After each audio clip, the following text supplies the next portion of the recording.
Assalamualaikum teman-teman, apa kabar semua? Semoga teman-teman dalam keadaan sehat walafiat serta dalam lindungan Allah Subhanahu wa taala ya. Amin. Teman-teman kelas 4, seperti biasa sebelum memulai sentra kita berdoa dulu ya. Bismillahirrahmanirrahim. Rabbi zidni ilma warzuqni fahma birahmatika ya arhamar rahimin. Amin. Oke teman-teman, di Sentra Sains pekan ini, di pekan keempat, kita akan masih membahas tema yang sama, yaitu temanya itu tentang ekosistem ya, hanya saja topiknya itu tentang ekosistem tundra dan ekosistem taiga ya. Nah, sebelumnya Ibu mau tanya dulu nih, apa itu ekosistem tundra? Nah, Ibu bantu jelaskan ya. Ekosistem tundra adalah tempat di mana terjadinya hubungan timbal balik antara wilayah yang didominasi oleh es atau salju dengan makhluk hidup yang ada di sekitarnya ya. Nah, tundra banyak terletak di daerah lingkar kutub utara dan sebagian kecil di kutub selatan ya. Jadi tundra banyak di benua Antartika ya dan Arktik ya, yang memang tempatnya hampir semua salju ya teman-teman ya. Nah, tundra berasal dari bahasa Sami, yaitu tundar, yang berarti daerah pegunungan tanpa pohon ya. Nah, kita tahu kalau salju itu sangat dingin, sehingga biasanya tumbuhan seperti pohon tidak mampu tumbuh ya. Nah, tundra itu sering juga disebut sebagai padang lumut atau daerah tanpa pohon ya. Jadi luas sekali lumutnya sehingga disebut padang lumut ya. Nah, adapun flora yang sering ditemui pada ekosistem tundra ya. Yang pertama ada lumut. Biasanya itu pada umumnya itu lumut kerak jenisnya ya. Yang kedua, gambut. Ketiga, alga. Keempat, alpen. Kelima, semak-semak ya. Contohnya seperti semak sali dan semak bantula ya. Nah, adapun fauna yang sering ditemui pada ekosistem tundra ini ya.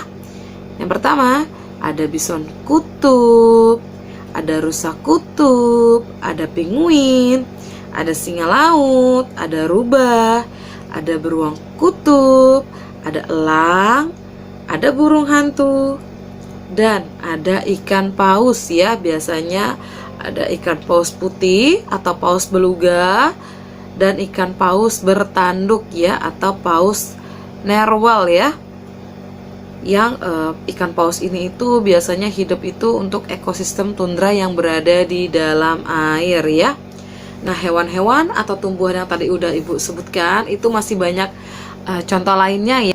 Adapun dampak positif adanya ekosistem tundra, yang pertama, mengatasi kualitas air, yang kedua, mengatasi pencemaran air, yang ketiga, menjadi habitat atau tempat tinggal bagi makhluk hidup ya. Terutama hewan yang hidup di tempat dingin ya, seperti penguin, beruang kutub, rusa kutub, paus beluga, dan paus narwhal ya, agar binatang-binatang ini tidak punah ya teman-teman ya. Nah, yang keempat, dapat meningkatkan hasil ikan salmon ya. Makanya harga ikan salmon itu mahal, karena untuk mendapatkannya saja tidak mudah ya teman-teman ya. Bukan berarti bilang ikan yang lain tidak bagus, tapi memang cara mendapatkan ikan salmon saja tidak semudah yang dibayangkan. Kita harus terkadang berebutan dengan beruang kutub ya, yang juga menyukai ikan salmon. Tambah lagi nutrisi atau gizi yang terkandung dalam ikan salmon itu memang bagus ya, khususnya itu untuk otak ya, dapat membantu otak itu lebih bekerja secara maksimal ya teman-teman ya. Yang kelima itu sebagai tempat tinggal bagi suku Eskimo ya. Jadi suku yang hidupnya itu di tempat-tempat yang salju sekali, dingin sekali, yang jarang sekali ada orang mau tinggal di situ. Biasanya suku Eskimo yang nempatin, seperti di benua Antartika atau di Arktik ya. Nah, Adapun dampak negatif adanya ekosistem tundra ya. Yang pertama, hilangnya ekosistem tundra ini akan berakibat dan berdampak pada pemanasan global ya. Yang kedua, adanya ekosistem tundra ini juga dapat menyebabkan hilangnya keanekaragaman hayati ya. Jadi karena ketutup salju, otomatis hanya hewan-hewan tertentu saja, tidak sebanyak ekosistem hutan yang dapat tumbuh dan bertahan hidup ya di ekosistem ini, baik hewan maupun tumbuhan ya. Oleh karena itu, ekosistem tundra ini wajib kita jaga ya teman-teman, agar tidak terjadi pemanasan global atau global warming secara besar-besaran ya. Karena sudah tidak ada lagi penyimbangnya benua salju ini ya teman-teman ya, daerah-daerah ini ya. Nah, kita akan berpindah kepada ekosistem taiga ya. Ekosistem taiga adalah ekosistem yang berada di hutan ya, yang di dalamnya hanya terdapat satu spesies pohon ya, atau yang sejenis seperti konifer, pinus, cemara, dan sebagainya ya. Jadi ekosistem taiga ini terletaknya itu di antara daerah subtropis dan kutub ya, di belahan bumi bagian utara ya. Contohnya seperti di negara Rusia, Siberia, Alaska, dan Kanada ya. Nah, taiga sendiri itu berasal dari bahasa Rusia yang artinya adalah hutan ya. Taiga itu banyak ditemukan di belahan bumi utara ya, seperti di wilayah negara Rusia dan Kanada ya. Nah, adapun flora yang biasa ditemui pada ekosistem taiga itu, yang pertama ada pohon pinus, kedua pohon cemara, yang ketiga lumut kerak, yang keempat adalah tumbuhan konifer ya. Nah, Bu, tumbuhan konifer itu apa sih? Nah, tumbuhan konifer itu adalah tumbuhan berbiji terbuka ya, yang memiliki runjung dan memiliki daun seperti jarum ya. Nah, daunnya bentuknya seperti jarum itu untuk beradaptasi ya. Nah, contoh tumbuhan konifer itu ada alder, betula, juniper, dan spruce ya.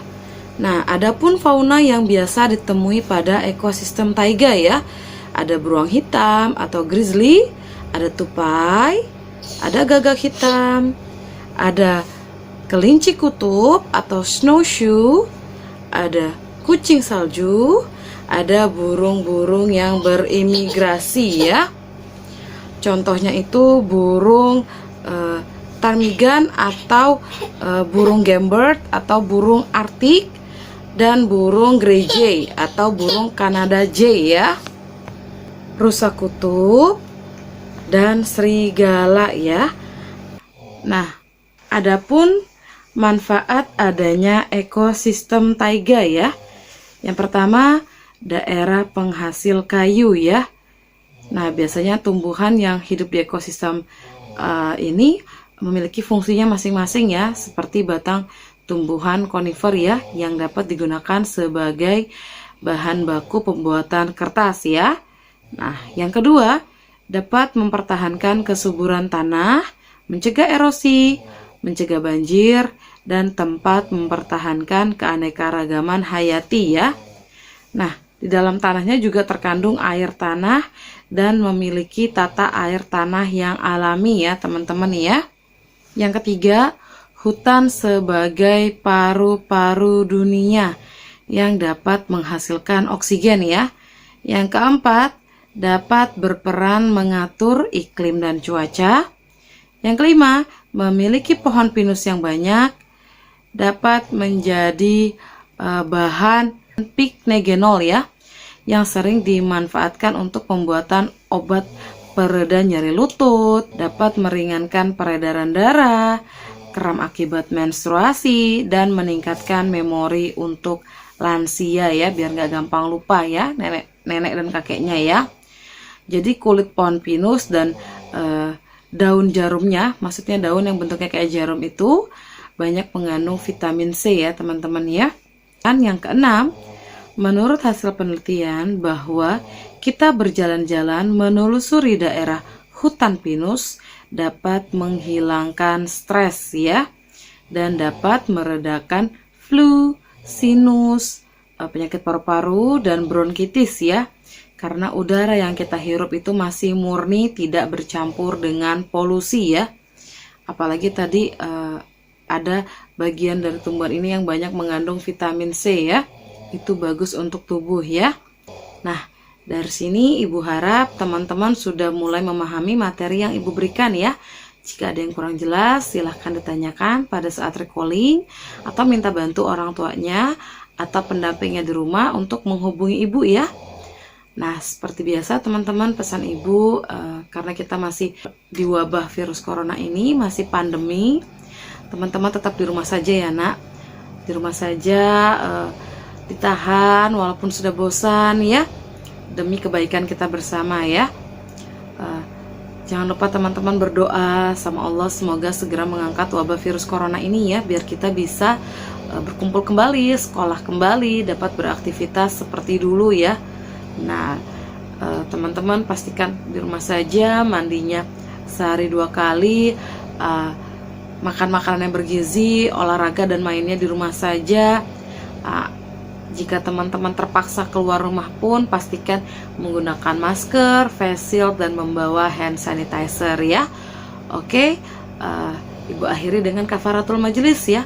Subhanakallahumma wa bihamdik, asyhadu alla ilaha illa anta, astaghfiruka wa atubu ilaih, walhamdulillahi rabbil alamin. Assalamualaikum warahmatullahi wabarakatuh.